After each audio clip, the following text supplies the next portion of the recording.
Sandali lang po mga kalihim. Maikling pagbati lang po kay Ma'am Shania na laging nakikinig ng ating mga kwento. At nagpapabati rin po si Ma'am Shini ng advance happy birthday kay Ma'am Dean Bien Condesa. Yun lang po. Simulan na po natin yung kwento.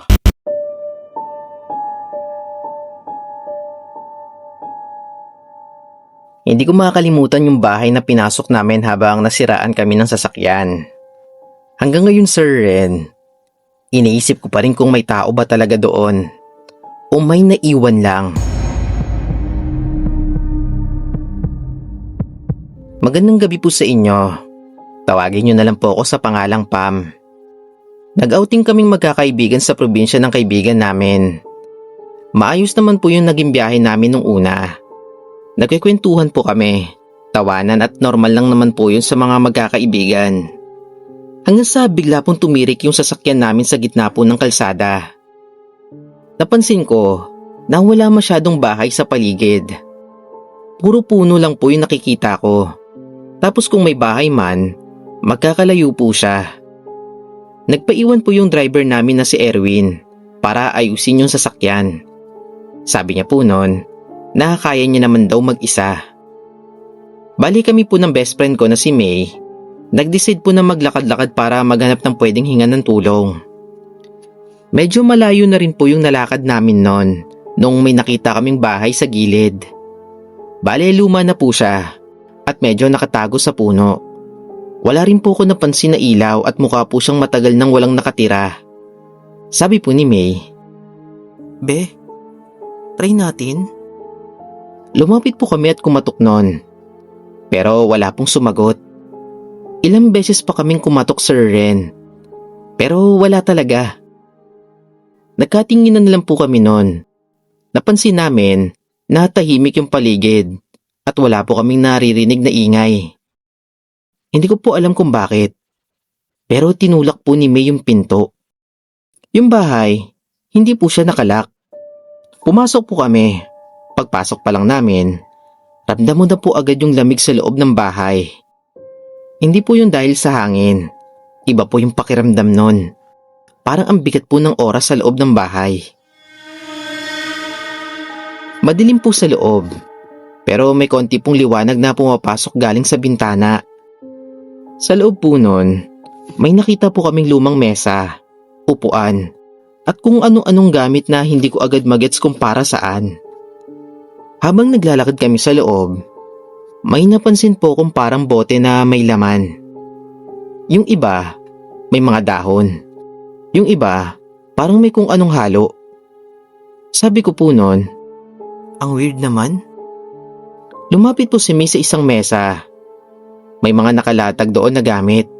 Mga kandila, tela at kung ano-ano pang bagay na hindi mukhang normal na gamit sa bahay. Medyo kinabahan na po ako noon. Sabi ni May, parang pangkulam to ah. Hindi po agad ako nakapagsalita noon. Bigla, may narinig po akong mahinang kaluskos. Parang may gumalaw po banda sa may likod ng bahay. Sabay po kaming nagkatinginan noon ni May. Sabi ko agad, tara na. Hindi na po kami nagdalawang isip ng Sir Ren. Lumabas po kami ng bahay na halos nagmamadali. Bale, hindi na rin po kami lumingon. Habang naglalakad po kami pabalik, pareho po kaming natahimik. Pagbalik po namin sa sasakyan, naayos na pala ni Erwin. Sabi po ni Erwin na ang tagal daw namin. Doon na po namin kunento yung nakita namin sa bahay. Nagtaka po siya. Pero hindi na po namin pinilit sa kanya yung kwento. Kasi gusto na lang po namin na umalis dun kaagad. Pagdating po namin sa bahay ng kaibigan namin, kwento namin sa lola niya yung nangyari. Doon niya po sinabi na yung bahay daw na yon, may nakatira daw doon dati na mangkukulam. Natahimik po kami noon habang nakikinig. Bale, matagal na daw patay yon. Yung mga anak daw nung mangkukulam, wala na daw doon. Nasa abroad na daw, kaya daw napabayaan na yung bahay. Hindi na po ako nakapagsalita noon. Pero minsan daw, may mga nagsasabi daw na may nakikita pa rin daw doon. Nagtanong po si May na kung ano. Sabi po ni Lola, anino daw. Parang may nagbabantay pa rin daw sa loob. Hanggang doon na lang po yung nakwento sa amin. Simula nung araw na yun, Sir Ren, hindi na po kami bumalik sa kalsadang yon kahit kailan. Bali hanggang dito na lang po yung kwento ko. Pasensya na po kung hindi masyadong nakakatakot. Salamat.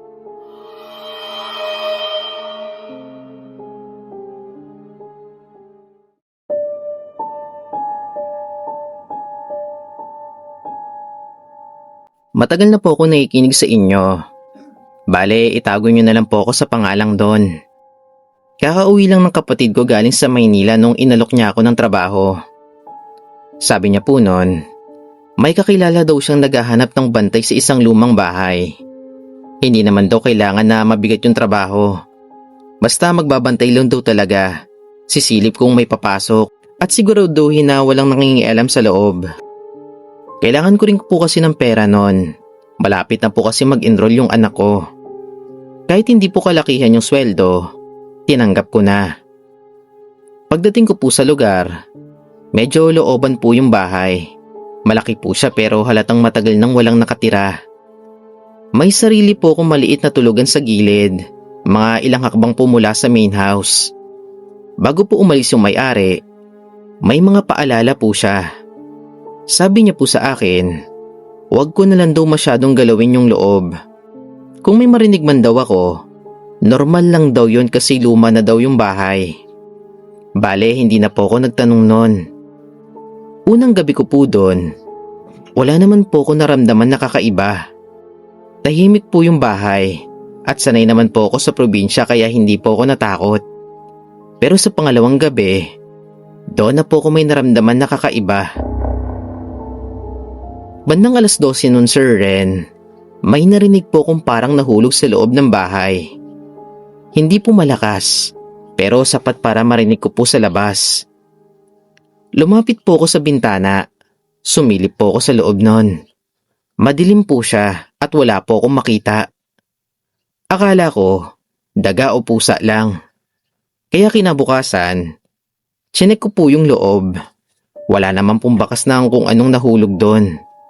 Pero sa pangatlong gabi, doon na po naging mas malinaw. May narinig po kong yapak nun, galing po sa loob ng bahay. Hindi po siya mabilis, mabagal lang po siya na parang may naglalakad sa kahoy na sahig. Napatingin po ako sa second floor nun, Sir Ren. Doon po kasi nanggagaling yung tunog na narinig ko. Bale, hindi po muna ako pumasok. Nakinig lang po ako sa labas. Mga ilang minuto rin bago po ako tumigil doon. Tapos doon na po ako kinabahan. Kinabukasan, sinabi ko sa sarili ko na baka kahoy lang yon, kasi luma na po yung bahay. At normal naman po na may gumalaw ng ganon. Pero nung sumunod na gabi, hindi ko na po maipaliwanag. Nasa labas po ako ng tinutuluyan ko. Nakaupo lang po ako doon at tinitingnan ko po yung bahay. Madilim po yung buong paligid. Tanging ilaw lang po galing sa pose sa malayo yung nagbibigay ng liwanag nun. Bigla, may napansin po kong ilaw sa second floor. Mahina lang po yun. Parang liwanag na galing sa loob ng isang kwarto. Napunot po ako ng noo. Sigurado ako na wala naman pong kuryente yung bahay. Doon na po ako tumayo. Dahan-dahan po akong lumapit nun, Sir Ren. Hanggang nasa tapat na po ako ng bahay. Nakatingin po ako sa second floor. Doon ko po siya nakita. May nakatayo po sa loob ng kwarto. Isang babae na nakaputi. Hindi po siya gumagalaw. Kitang-kita ko po yung itsura niya dahil sa mahinang liwanag sa loob at nakaharap po siya sa may bintana. At diretso po siyang nakatingin sa akin. Hindi po ako makagalaw nung una. Parang nanigas po ko sa kinatatayuan ko. Tapos, unti-unti po siyang lumapit sa bintana nun. Napansin ko na hindi po siya naglalakad ng normal. Parang lumulutang po siya sa ere. Napaatras po ko nun, Sir Ren. Hindi na po ako lumingon ulit. Diretso na po akong bumalik sa tulugan ko at hindi na po ako lumabas nun. Hindi na rin po ako nakatulog ng gabing yun, Sir Ren. Kinabukasan, Nag-ayos na po agad ako ng gamit.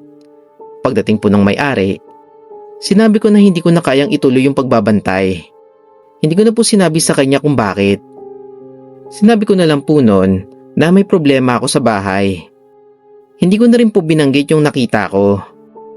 Hanggang ngayon, naiisip ko pa rin po yung nakita ko sa may bintana.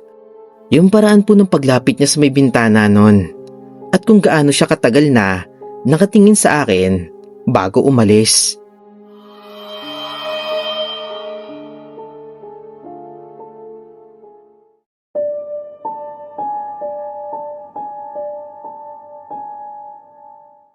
Akala po namin, magiging normal lang po na bakasyon sa lumang bahay ni Papa. Pero nung gabing yon, may nakita po kami sa kusina na hindi ko maipaliwanag at hindi ko rin po gustong balikan. Hello po sa lahat ng listener ng Itim na Lihim. Tawagin niyo na lang po ako sa pangalan Jessie. Matagal nang walang nakatira sa ancestral house ni Papa. Bale, doon po kami nagbakasyon kasama yung mga pinsan ko. Malaki po yung bahay, puro kahoy at medyo liblib po yung lugar. Pagdating pa lang po namin, sinalubong na po kami ng caretaker. Bago po siya umalis, may sinabi po siya na medyo hindi ko sineryoso. Sabi po ng caretaker sa amin, huwag daw kami masyadong maingay sa gabi. Baka daw mabulabog yung mga nakatira. Natawa lang po kami noon. Akala namin na nagbibiro lang po siya. Sa unang gabi, maayos naman po. Nag-ayos kami ng gamit noon, tapos nagkwentuhan lang. Bandang gabi, naglaro po kami ng cards sa sala. Kompleto po kami, ako at yung mga pinsan ko at ilang kamag-anak.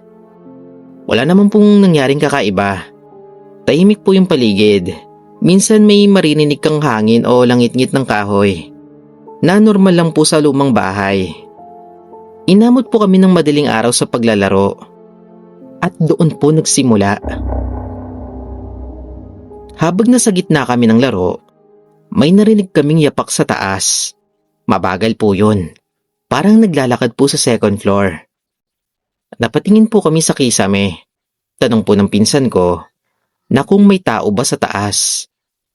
Umiling po yung isa. Lahat po kasi kami nasa baba at hindi po kami nagsalita agad noon. Ilang segundo lang, tumigil po yung yapak. Akala namin doon na natapos. Pero maya-maya, may narinig na naman po kami. Pero this time, sa may kusina na. Para pong may gumalaw. Tumayo po yung isang pinsan ko. Sabi niya, "Check natin." Sumunod po kami. Hindi kami naghiwa-hiwalay. Pagdating namin sa may kusina, madilim po doon. Tanging ilaw lang po galing sa sala yung tumatama sa loob. Doon po namin siya nakita. May babae. Nakatayo po sa may lababo. Nakaputi po siyang damit. Pero may mga bahagi po na madilim. Parang basa po siya. Nakaharap po siya sa amin na umiiyak. Mahina lang po yun. Pero rinig po namin dahil tahimik po yung paligid. Hindi po agad kami nakagalaw. Tapos napansin ko, yung damit niya, may mga dugo. Hindi po siya sariwa pero halatang may bahid. Unti-unti niyang itinaas yung ulo niya. Hindi ko po makita ng maayos yung mukha niya. Pero alam kong nakatingin siya sa amin. Doon po kami napaatras. Wala pong nagsalita ni isa sa amin. Sabay-sabay po kaming umalis sa kusina. Halos nagmamadali po kami noon. Pagkatapos noon, hindi na po kami bumalik doon. Doon na lang po kami sa sala hanggang sa mag-umaga. Wala po ni isa sa amin ang nakatulog. Pagsapit po ng umaga noon, tinanong po namin yung caretaker. Pero hindi po siya agad sumagot. Sabi po ng caretaker na dapat nakinig kami na wag daw kami masyadong maingay. Pagkatapos ng pangyayaring yon, simula noon, hindi na kami natulog ulit sa bahay na yon. Hanggang dito na lang po yung kwento ko, Sir Ren. Pasensya na po kung hindi masyadong nakakatakot at maiksi po yung kwento. Salamat.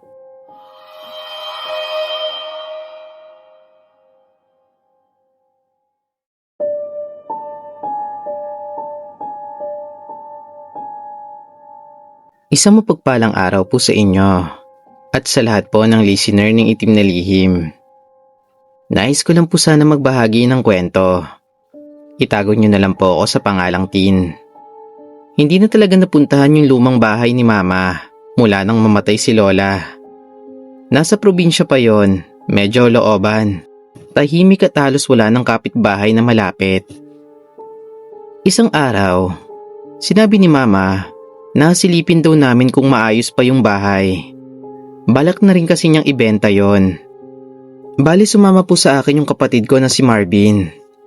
Plano lang talaga namin na puntahan saglit yon.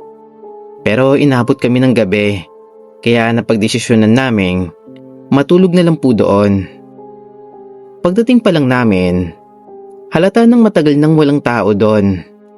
Mabigat po kasi yung amoy sa loob. Parang kulob po siya. Yung sahig naman po noon, maingay po kada hakbang namin. May mga gamit pa si Lola na naiwan doon. Mga lumang upuan, aparador, pati mga larawan niya sa dingding. Bandang gabi po nun, Sir Ren, tahimik na po yung paligid. Wala na pong sasakyan at wala na ring tao. Tanging maririnig mo na lang po yung hangin at yung kahoy na parang gumagalaw mag-isa. Habang nakahiga po ako sa lumang kama sa kwarto, may napansin po kung parang may dumaan po sa labas ng pinto nun. Hindi ko po agad pinansin yon. Naisip ko na si Marvin nang siguro yon. Tanong ko po sa kanya, "Mars, ikaw ba yun?" Wala po akong narinig na sagot sa kanya. Maya-maya, may narinig po kong yapak nun. Mabagal po siya. Parang naglalakad po sa sala. Yung tipong maririnig mo talaga yung bawat tapak sa bahay. Lumabas po ako ng kwarto. Nasa kabilang kwarto si Marvin na nakahiga na po nun. Nagtanong po siya sa akin kung anong kailangan ko. Tanong ko po sa kanya kung siya ba yung naglalakad. Umiying lang po siya sa akin. Doon na kami natahimik pareho. Bumalik na lang po kami sa kwarto. Pero hindi na po kami nakatulog agad. Ilang minuto lang, may narinig na naman po kami. Mas malinaw na po naming naririnig yon. Hindi na lang po siya yapak. Parang may gumagalaw po sa mga gamit. Pero mahina lang po siya na parang kaluskos. Tumingin po si Marvin sa akin. Hindi na kami nagsalita nun. Tapos may dumaan po ulit sa may pintuan. Hindi po yun buo, parang anino lang na mabilis na gumalaw. Hindi na po kami lumabas. Pinilit na lang namin na humiga at magpanggap na wala kaming naririnig. Halos hindi po kami nakatulog hanggang mag-umaga. Pagkaliwanag po nun, dali-dali kaming nag-ayos. Habang palabas kami ng bahay, napansin ko yung isang upuan sa sala na nakaharap sa direksyon ng kwarto. Hindi po yun yung posisyon niya kagabi. Bale, hindi na po namin pinag-usapan pagkatapos nun. Pag-uwi namin, sinabi namin kay Mama na maayos pa naman yung bahay. Pero hindi na kami bumalik doon ulit. Bale, hanggang dito na lang po yung kwento ko. Maraming salamat po sa pagpili, Sir Ren. Pasensya na po kung medyo maiksi. Bale, hanggang dito na lang po. Salamat.